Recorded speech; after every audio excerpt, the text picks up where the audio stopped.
Army వాళ్ళని పెళ్లి చేసుకుంటే 3 మంత్స్కో 4 మంత్స్కో లీవ్ వస్తారు, అంతే ఇంటి దగ్గర వదిలేస్తారని ఒక అపోహ మాత్రమే ఉంది. నేను చెప్తున్నాను, మా ఆయనతో 8 years ఉన్నాను పూర్తి. ఆర్మీ కోటర్ లైఫ్లో ఎలా ఉంటుంది, సూపర్గా ఉంటాము. బర్త్డే పార్టీలు, రకరకాల స్టేట్ నుంచి వచ్చే వంటలు కూడా టేస్ట్ చేస్తాము అండ్ నేర్చుకుంటాం కూడా. ఆర్మీలో canteen card and dependent card అంటే హాస్పిటల్లో ఫ్రీగా మనకు ఎలాంటి హెల్త్ ప్రాబ్లం అయినా మొత్తం వాళ్ళే భరిస్తారు.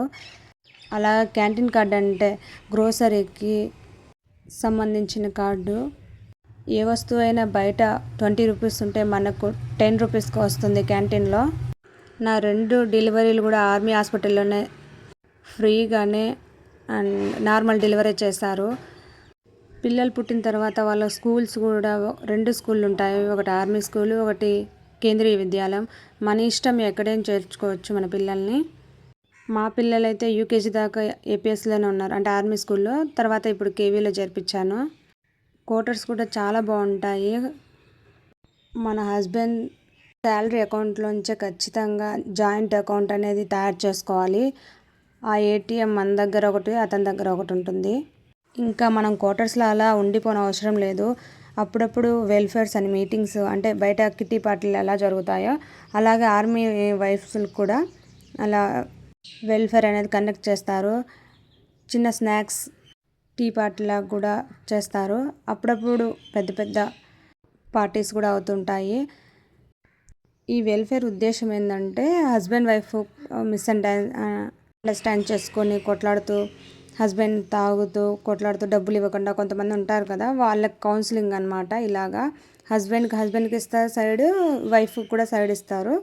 ఇంకా ఎలాంటి హెల్త్ ఫుడ్స్ తినాలి, పిల్లలు ఎలా మనం గ్రోత్ చేసుకోవాలి, ఏదైనా మనం బిజినెస్ చేసుకోవాలన్నా వాళ్ళు హెల్ప్ చేస్తారు. ఏమన్నా కోర్సెస్ అంటే ఇప్పుడు బేకరీలో కేక్ నేర్చుకొని కూడా ఇక్కడ కేక్ ఓపెన్ చేస్తారు స్టాల్స్.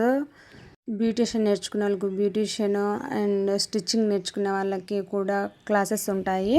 మరి క్వార్టర్స్కి వచ్చే అప్పుడప్పుడు పండగలు పబ్బాలు వస్తాయి కదా, దూరము ఊరికి అనుకోకుండా ఇక్కడ చిన్న చిన్న గుడులు కూడా, అమ్మవారి ఖచ్చితంగా అండ్ శివుని గుడులు ఖచ్చితంగా ఉంటాయి. పూజలు కూడా మీకు ఎలాంటి ఇబ్బంది లేకుండా చేసుకోవచ్చు.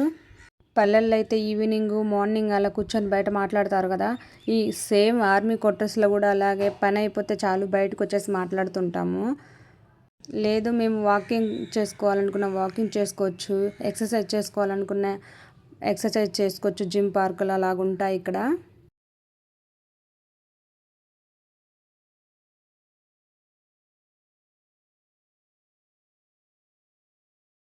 నేను ప్రతి ఒక్కటి మీకు ఇక్కడ పిక్చర్స్ క్లిప్స్ అని జాయిన్ చేస్తున్నాను, చూసేయండి. వీడియో మొత్తం చూస్తే మీకు అర్థమవుతుంది, ఎక్కడా కూడా స్కిప్ చేయకండి.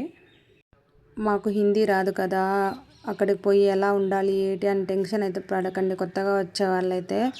నేను ఫస్ట్ వచ్చినప్పుడు నాకు కూడా హిందీ ఏం రాదు. ఎవరో ఒకరు మన లాంగ్వేజ్ వాళ్ళు దొరుకుతారని వాళ్ళతోనే మాట్లాడుతూ ఉండకండి.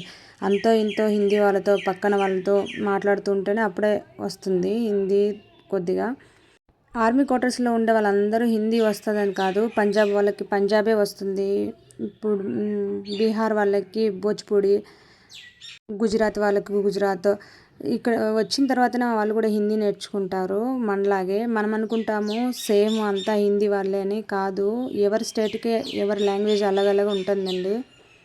నాకు తెలిసి హిందీ నేర్చుకుంటేనే బెటరు. ఒకసారి ఆర్మీ అతన్ని పెళ్లి చేసుకుంటే హిందీ నేర్చుకోవాల్సిందే. ఎందుకంటే ఆర్మీ హాస్పిటల్కి వెళ్ళాల్సి ఉంటుంది, అప్పుడప్పుడైనా క్యాంటీన్కి వెళ్ళచ్చు. చెప్పలేం కదా, ఇప్పుడు మనకు హైదరాబాద్లో బెంగళూరులో పోస్టింగ్ ఉంది కదా, హిందీతో ఏం అవసరం లేదని. మళ్ళీ నెక్స్ట్ పోస్టింగ్ ఎక్కడికి ఇస్తాడో తెలియదు కదా. ఒకసారి హిందీ నేర్చుకుంటే మనకి ఎప్పుడు లైఫ్లో యూజ్ అవుతూనే ఉంటుంది. నేను ఇప్పుడు కూడా పర్ఫెక్ట్గా అయితే హిందీ నేర్చుకోలేదు. కనీసం కూరగాయలకు, స్కూల్కి పిల్లలకి ఏదైనా అవసరం అయితే వెళ్ళాలి, పేరెంట్స్ మీటింగ్ అలా ఉంటాయి కదా, అంతవరకు అయితే నేర్చుకున్నాను.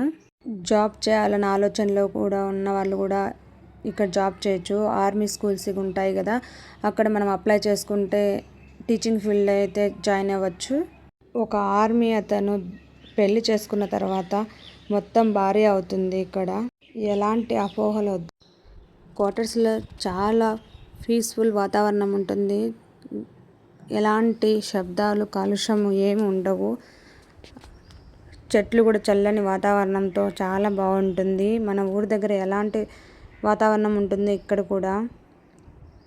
మనకు లీవ్ 3 మంత్స్కి కావాలంటే 4 మంత్స్కి కావాలన్నా ఇస్తూ ఉంటారు. అప్పుడు జర్నీ చేయాలన్నా ట్రైన్స్కు దాంట్లో కూడా కొన్ని వెసులుబాటు అయితే ఉంటాయి మనకు ఖచ్చితంగా. చాలా బాగుంటుంది ఆర్మీ లైఫ్. భయపడ